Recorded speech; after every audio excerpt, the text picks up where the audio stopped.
Well, hi, everybody. It's Jacqui Fleury from Mood Makeover, and I am here today for two reasons. One, because I am doing a fiber challenge, and I'm looking forward to encouraging everybody to focus on strategic and creative and fun ways of increasing the fiber in your diet. And who better to talk to about this topic than Dr. Robert Floyd. And Dr. Floyd and I have become friends and colleagues over the last 2 years as we both have worked to collaborate on our passion for gut health. And I'm going to let Dr. Floyd tell me a little bit and introduce himself to all of you in terms of what it is that he does, the program that he offers, and a little bit about why you're passionate about gut health. And then we're going to just jump into some questions that I have for you, Robert, about your experience in helping people to enhance their gut health. So I'll let you introduce yourself. Sounds great. Thank you, Jackie. I'm Dr. Floyd. I'm a board certified functional medicine physician. I've gone through, I did some trauma surgery, family medicine, emergency medicine, hospital medicine, and functional medicine training. And I just found that Western medicine itself is lacking tremendously when it comes to actual real health. And through functional medicine, I figured out that gut health is basically, I think, kind of the root cause of many of our maladies. And unfortunately, it's the standard American diet is killing us. And I think you would probably agree with that, right? I would agree. I would say that it definitely, I believe gut health to be fundamental with most chronic conditions. I think it can be rooted back to the health of the gut, for sure. Yeah, I 100% agree. All disease starts in the gut is a famous saying. You dig your own grave with your teeth is another good saying.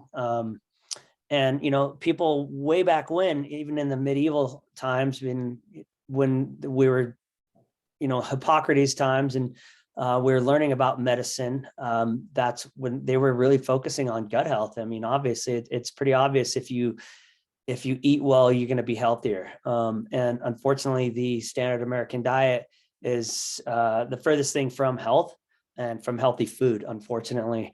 And so I really realized many years ago when I was at CU Boulder, kind of hippieville. It's kind of cool, kind of crusty and crunchy granola people. And I was a vegan for a week. That's all I could stand, being a vegan though. But I was vegetarian for 6 years. And, it makes you really think about what you're eating. And one of the issues that we have to think about and really look at is, all these diet fads, the paleo, the keto, yada, yada, yada, whatever it may be. It's more than just a diet. It's kind of makes you actually be conscientious about what you're eating, right? And a lot of us just, put food in our mouth kind of almost like on autopilot. We don't even think about what we're eating. And so I realized a long time ago, being, an athlete, that I feel better and I perform better when I eat well. And so that's really kind of what helped me really kind of try to eat well for most of my life. I've been pretty lucky. Of course, as a vegetarian, I eat a lot of muffins and pastries and stuff, which actually isn't very good for you, after looking back at, hindsight. And so knowing that, what you eat really matters. And then going through functional medicine training, it's, the idea of functional medicine is food first. You got to eat well. You got to eat food. Food should be your medicine. And so that's why I devised my programs called the Leaky Gut Solution. It's about, like you said, I honestly believe that 95% of all of America's chronic medical problems stem from poor gut health and inflammation.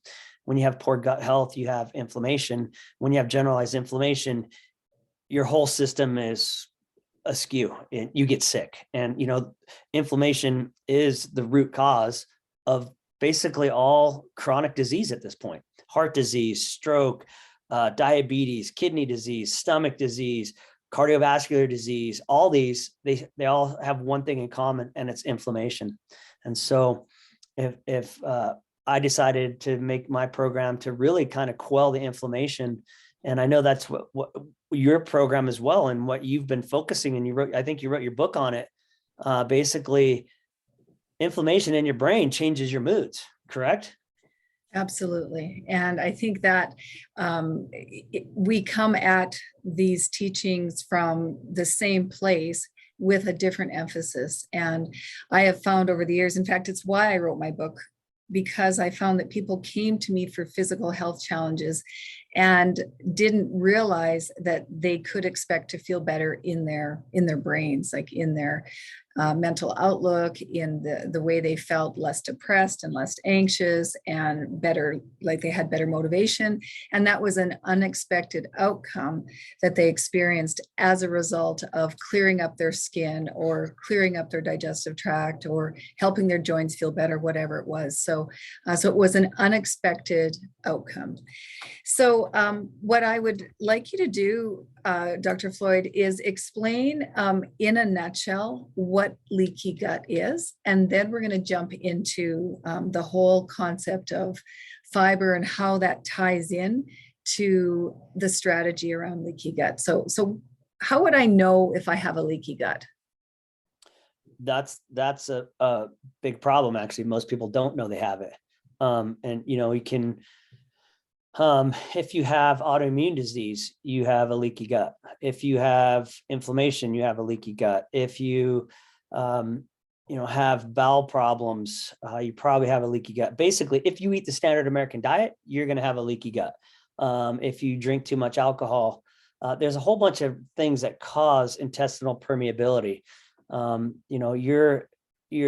The lining of your intestines is supposed to be a protective barrier. They actually call it I'm totally drawing a blank right now. The brush border, right? It's a border, right? Mm-hmm. And so they call it a brush border because it has a bunch of little fingers on the inside of the cells. And those fingers are there to increase nutrient absorption. And those cells are held together by what proteins called zonulin and occludins. And when you eat, standard American diet, when you take antibiotics, when you drink too much alcohol, if you take too much ibuprofen, those proteins get broken down and the brush border kind of separates. And then you get literal food particles and bacteria and things like that into your bloodstream, because the brush border is only one cell thick, right next to your cardiovascular system, just like your lungs, where the oxygen and CO2 transpires across from the outside air into your blood through your lungs. It's only one cell thick. And because of that, it can be very susceptible to damage. And so what happens is you get bacteria, endotoxins, food particles, whatever you're ingesting inside your intestines can get into your bloodstream. Then you have, first of all, your brush border cells, they get damaged. And so you have decreased nutrient absorption as well. And so then you have generalized inflammation. And again, that leads to everything we've spoken about: autoimmune disease, cardiovascular disease, stroke, Alzheimer's, Parkinson's, depression, mood disorders, and so on and so forth. So there's ways to heal the gut. And the first thing is, I recommend everybody gluten-free, dairy-free, sugar-free, and it's most of the time, you got to really commit to it. But, I'm human. I cheat every now and then, but you have to make it a concerted effort to eat well. And again, I say it 100 times. If I say it once: gluten-free, dairy-free, sugar-free, and that's going to help people heal their guts. And if they just did that, a lot of the chronic medical problems would resolve. You had mentioned about like poor skin, poor hair. You mentioned some clients that you have or patients that you have with, Crohn's or ulcerative colitis. If they do that, those will decrease and get better. So it's a good mantra to live by: gluten-free, dairy-free, sugar-free. And I think for you and I, we've been in this world for many, many years, and that feels second nature. I like the way you described the leaky gut as being that brush border. Like I think when I explain that to people, that there's one layer of cells between them and the inside of them and the outside of the world, and just how vulnerable that particular area is. I mean, it's there to keep us alive, right? It protects the inside of us from the outside world, and it does a really good job until it starts to get inflamed and it starts to deteriorate and break down. So, and I think that what's very interesting about leaky gut is that a lot of people who have leaky gut feel fine in their guts. mm-hmm. They'll say to me, "Oh, I don't have any digestive issues," right? They're potentially pooping every day, no gas or bloating, no heartburn or reflux. So they don't think that they could have something going on with their gut. They think potentially that it's just their skin or their joints or their migraines or whatever it is. So there is, by the time it gets to that chronic inflammation state, the gut is, I find, so blunted that it doesn't even have a response in the gut anymore. So I'm guessing you get into all of that, that intense healing strategy, obviously, in your program. And I'm also guessing that one of the recommendations that you have is fiber. So let's talk a little bit about fiber. And one of my favorite topics as it relates to the gut-brain connection is the microbiome. And so I'll get you to talk a little bit about where is the microbiome, what is it, and how do we take care of it? That's a great question. How do we take care of it? Well, first of all, you remove the offending agents. You get rid of, again, the gluten-free, the dairy, and the sugar. All of those can lead to bad things, but you also have to then nourish the microbiome. And a lot of people don't, we've heard the term microbiome. People don't know what it is mostly. We are all covered in bugs, inside and out. Everybody has bugs on them, microscopic bugs, bacteria, viruses, fungi, you name it.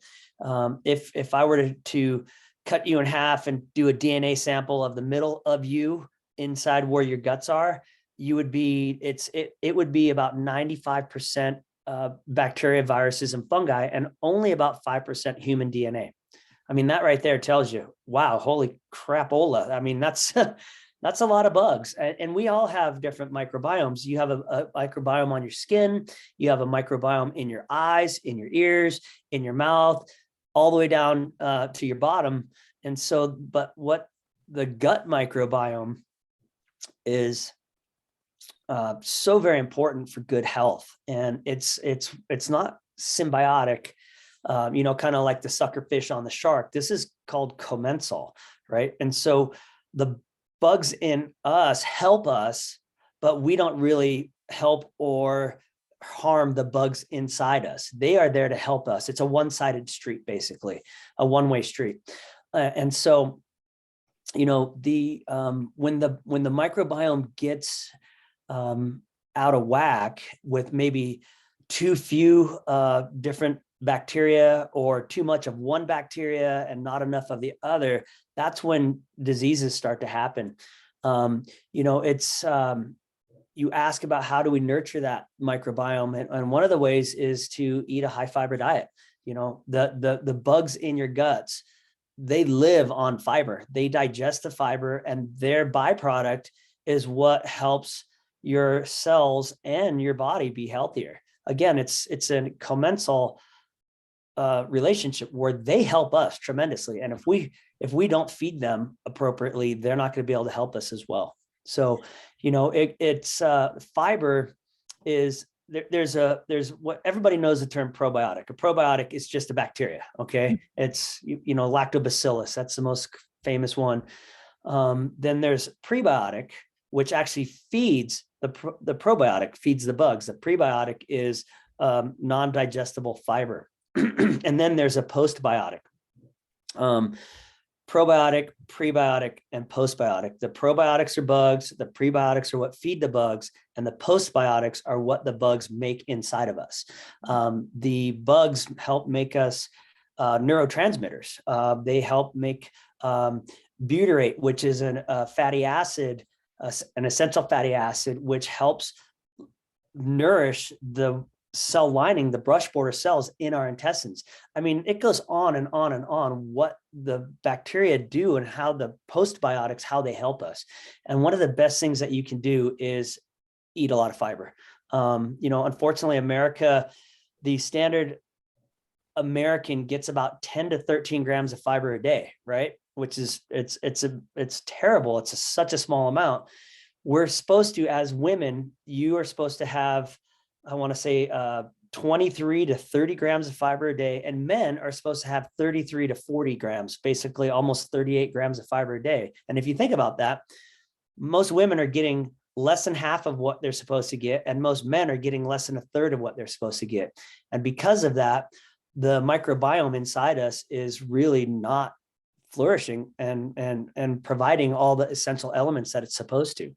So, one of the things I do in my program is I recommend, high fiber diet.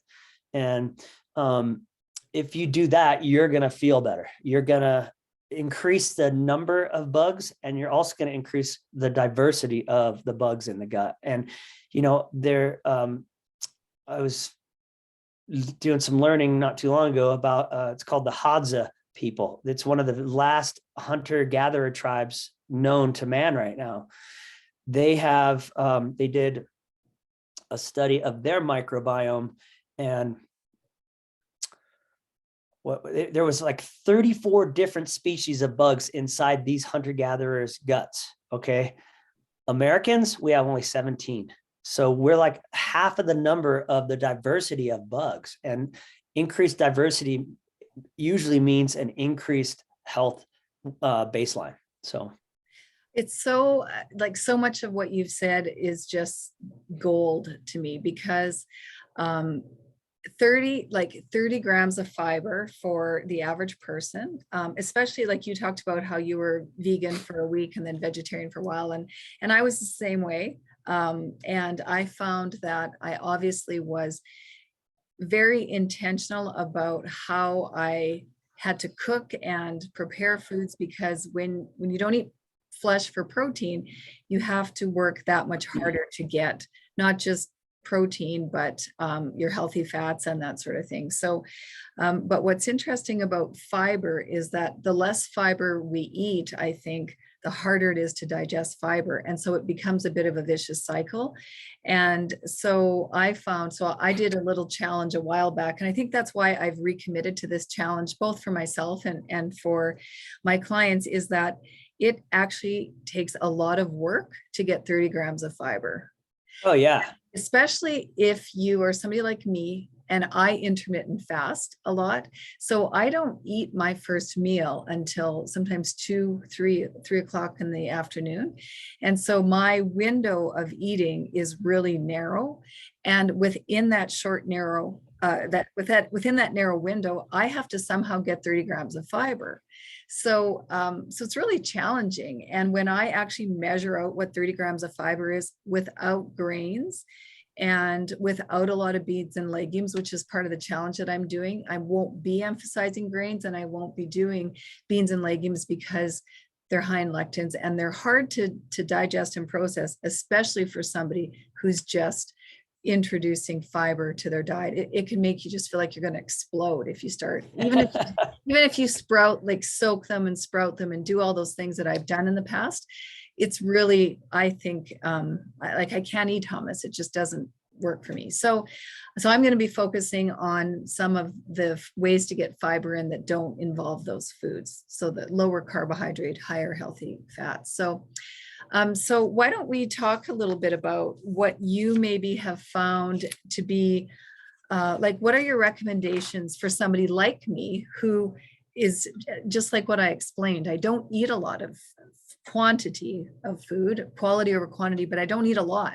So what would, let's say, your top 3 recommendations be for me to start increasing my fiber without beans and legumes and without grains? I would say, number one, probably chia seeds. Every tablespoon of chia seeds has 5 grams of fiber, right? And then, so the next one would be avocados. Avocados have a large amount of fiber to them. If I remember correctly, it's each half of them has 5 grams of fiber per avocado. And not only that, but avocados also, they quell the inflammatory cascade and the chemicals, NF-kappa B, CRP, which are markers of inflammation. And when you eat avocado, that brings those markers of inflammation down. And then the next one I would say would be sauerkraut or kimchi, because it's fermented as well. And it's a prebiotic and a probiotic, right? Because the fermentation process helps grow lots and lots and lots of bugs, the probiotics, but also the cabbage itself is still a prebiotic, which helps feed those bugs. Well, and cabbage also has the glutamine in it, right? Which would also be really healing, right? Yep, absolutely. Yeah. Glutamine's great for the gut. It heals the intestinal permeability. It heals the brush border cells that are damaged. And so it's a win-win situation. And I'm like you, I don't eat almost every day until 2 or 3 in the afternoon. And I don't eat as much food as I used to. And, because that food is condensed, like the other day, all I ate was dinner and, maybe a couple of like almond crackers before that or something. And I actually thought to myself, I'm like, wow, I really didn't eat very many calories today, but I'm not hungry. Yeah. And so it's like what you said, it's like, it's kind of the opposite of what you said. The people who don't eat a lot of fiber, when they do eat fiber, it really tears their guts up. And it's the same thing. Like, it's just the opposite. Like for us, like for you, you don't eat hardly any calories compared to what you used to, I'm sure. And you actually get used to that. You actually get used to taking in less calories. And, the body doesn't need calories all day. I mean, whoever came up with actually, I think it was the snack food industry came up with, you got to eat 6 meals a day. That's just full on horse crap. And that was to sell more food, basically. I'm a big believer and big fan of Jason Fung. He is a nephrology doctor who does a lot of fasting and talks about fiber as well. And so, I'll tell you one of my great breakfasts at 2 or 3 in the afternoon is almond yogurt or coconut yogurt with like 2 tablespoons of chia seeds. So that's 10 grams of fiber right there. And then raspberries and blueberries on top of that. Okay. And then sometimes I'll throw hemp heart seeds in there as well. So, I mean, and that's a bowl. I'll eat that at 2 or 3 in the afternoon. And that bowl right there probably just gave me 15 to 20 grams of fiber, just that one serving of food. And so, it's like you said, it's hard work to get that much fiber, but if you eat, I mean, it was funny. I was reading, about this one person says, oh yeah, I eat 100 grams of fiber a day. And then what they wrote was, I eat 5 cups of carrots, 5 cups of cabbage, 3 cups of this. I mean, like you have to eat so much. You'd spend all your time eating. Exactly. So you have to find the foods that are high in fiber. And I honestly believe that chia seeds, flax seeds, like I said, avocado and sauerkraut, kimchi, those would probably be my go-to ones right there.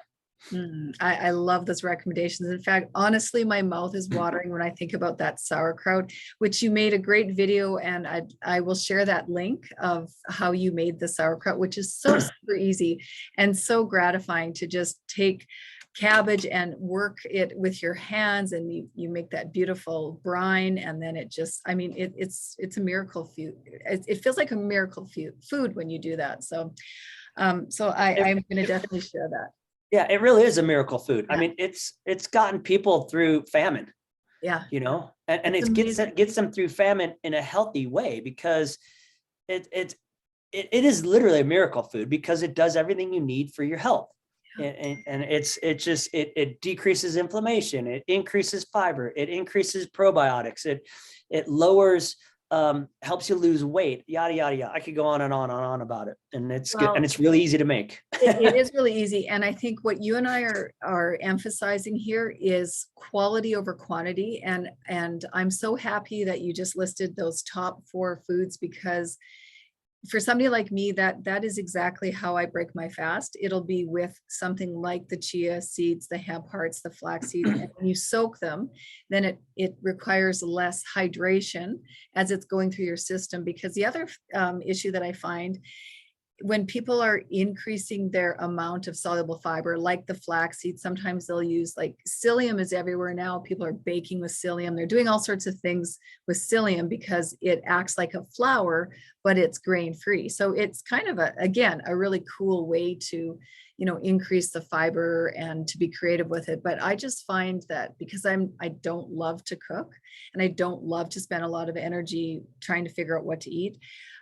When I can just add water to something and, and it just does the trick. So adding water to flaxseed, or especially hot water, or hemp hearts, or chia seeds, those sorts of things. And now with the sauerkraut and the avocado, now that's a bit more savory. So you can have a little bit of sweet with the flaxseed and the chia, and then savory. So those are great recommendations. So Dr. Floyd, do you think you can ever eat too much fiber? Like, have you ever run into a situation where somebody is like over consuming fiber and they're generating too much, they're off gassing too much?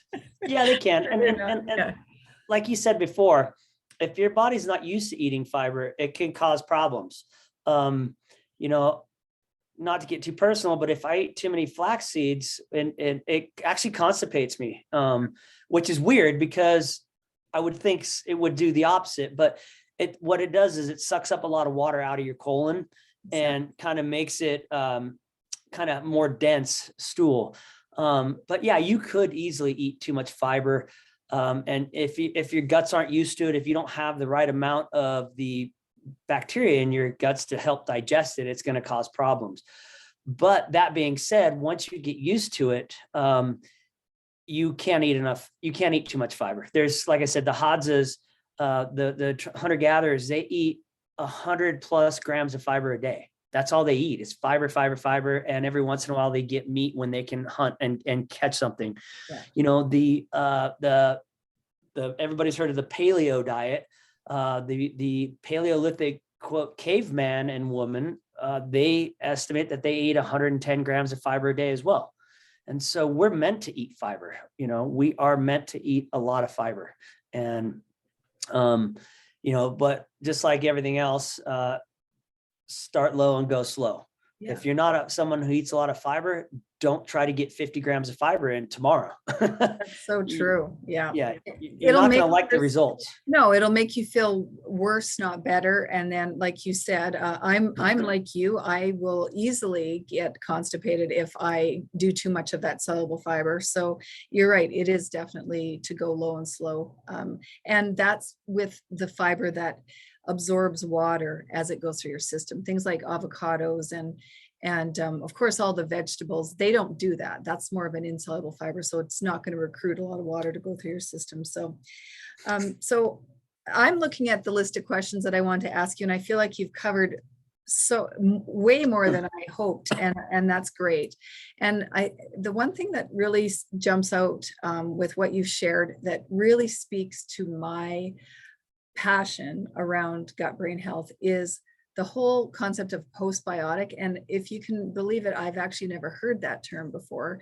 But when you describe it as being the byproducts of taking good care of the microbes in the gut, that speaks to the metabolites that feed the brain, right? And so absolutely. 90% of the serotonin in our bodies is produced in our gut. Only 10% is produced in the brain.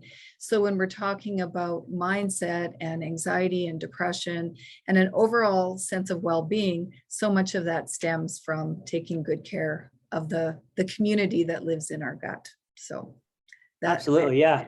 I've learned a lot. Yes. And one of the things too is that, like, we say that the they used to call the gut the second brain, but like you said, 90% of our neurotransmitters are made in the gut, okay? And they reside in the gut. And the vagus nerve is a communication between the gut and the brain. And they're finding that nine times the amount of neurotransmitters are going from the gut up to the brain, which is opposite of what they used to think it was. So it's very important that you do feed your microbiome well. You do keep it in good health. And that because of that, then you should be healthier mentally, physically, emotionally. I had said earlier that the fiber feeds the bacteria make essential fatty acids. I misspoke. It's actually short chain fatty acids, and short chain fatty acids are absolutely essential to good health. And so, and one thing now that we're talking about neurotransmitters, and like, I'm kind of wondering about, how bad are, antidepressants for the gut, right? If it's a selective serotonin reuptake inhibitor, right? What is that doing to people's guts?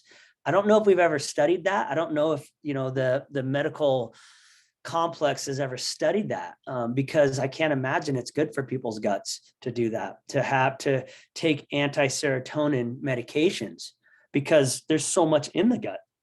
That's right? a really good point. And I think the whole field of science around microbiome is emerging. I mean, you and I I've been in the world of microbiome as long as I've been a naturopathic doctor, and you as well. And yet it still seems like it is a relatively new and trending concept. But that, you bring up such a good point. And, when you talk about the bacteria being commensal, my thought is there's not much that we do for them, but there's certainly a lot that we do to them, right? Like, I think with, like you just say, medications, antibiotics, too much sugar in the diet can affect them by feeding the weeds, as I like to say, which creates a weedy garden, and then it feeds back negatively on the rest of our body, right? So that's a really good point. I do wonder if it makes me want to sort of Google or PubMed search whether or not they've actually looked at the effects on it. I haven't come across that information, so. Yeah, I'll look into that as well. But I just real quick typed in gut microbiome on PubMed. And in 2021, there was 9,586 articles published. Okay. But in 2015, there was 2,000 articles published. So It's gotten fivefold over the past 6 years. Yeah. So there's a reason that there's so much research going into the gut microbiome, because finally we're starting to get it, Yeah. But, functional medicine docs and naturopathic doctors have been talking about it for the last 30 freaking years, Yeah. So, yeah. And it's, one of the problems with Western medicine is we compartmentalize everything, right? We're all systems working together, and they all go hand in hand. And well, it's exciting to hear that it's more than emerging, and it's still a relatively unknown concept, which is what blows me away, that we would still be at this juncture and not have everybody know about the importance of their gut health as it relates to the rest of their health. And it is an honor to share this world, this discipline where we're both passionate about gut health and about the far-reaching effects. And I know that you are going to change so many lives with your program and with your passion and your knowledge. I mean, you're incredibly brilliant. And stop. No, we're only so lucky stop. to have you in the world of gut health. And one of the other reasons why I enjoy spending time with you is your sense of humor. And that's the other piece that I'm passionate about as it relates to gut brain health, is really the power of joy and laughter and lightening up, and really understanding that to be happy, it requires balanced physiology and biochemistry. But to balance our physiology and biochemistry, we need to be happy. So it's the chicken and the egg, right? So I always tell people, focus, correct your chemistry first, right? It's hard to feel happy and centered and balanced when our blood sugar's all over the place, or when we feel like our guts are a mess, or whatever it is. And so I really do honor and respect your outlook on life. You make me laugh all the time.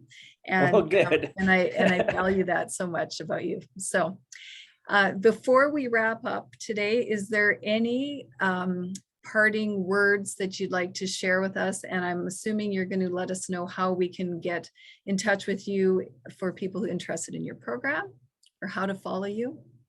Yeah, absolutely. Thank you. Thank you for your kind words. I like making people laugh. I like to laugh, and laughter is the best medicine. It is, yes. You can, people can find me on Dr. Floyd, Leaky Gut Solution on Facebook. You can check out my webinar, www.trimdownpowerup.com or leakygutsolution.com. I have my doctor page is drfloyd.org, and it's drfloyd.org. That's a Wix webpage. I just started a Substack channel about gut health and basically all things for wellness, because I don't want to just be pigeonholed into that, because like you said, there's more than just that. It's like laughter, exercise, community, and what else? Yeah, a YouTube channel, Dr. Floyd's Leaky Gut Solution channel. I'm just trying to get out there and kind of spread the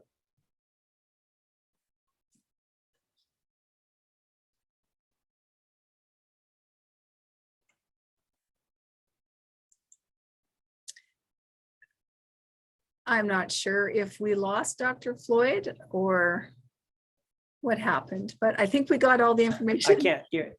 There we go. There we go. Great. Awesome. See, that's funny. I love technology. Yeah, you did that on purpose, didn't you? You froze just. Totally. Awesome. So again, well, thank you so much for your kind words. And, it's right back at you. You are making such a wonderful impact on the world as well. I know that your goal is to make the world a better place by making people healthier. Yeah, absolutely. Well, I don't think that we can ever be too positive or too inspiring. And it's a big world. And like I said, I love the fact that we share the same passion. So thank you 100%. So much for your time. And I will definitely post all those links so that people know how to find you. Thanks so much. Sounds great. Thank you very much. It's an honor to be here with you. Thank you so much, Jacqui. You too. Thank you. Bye-bye.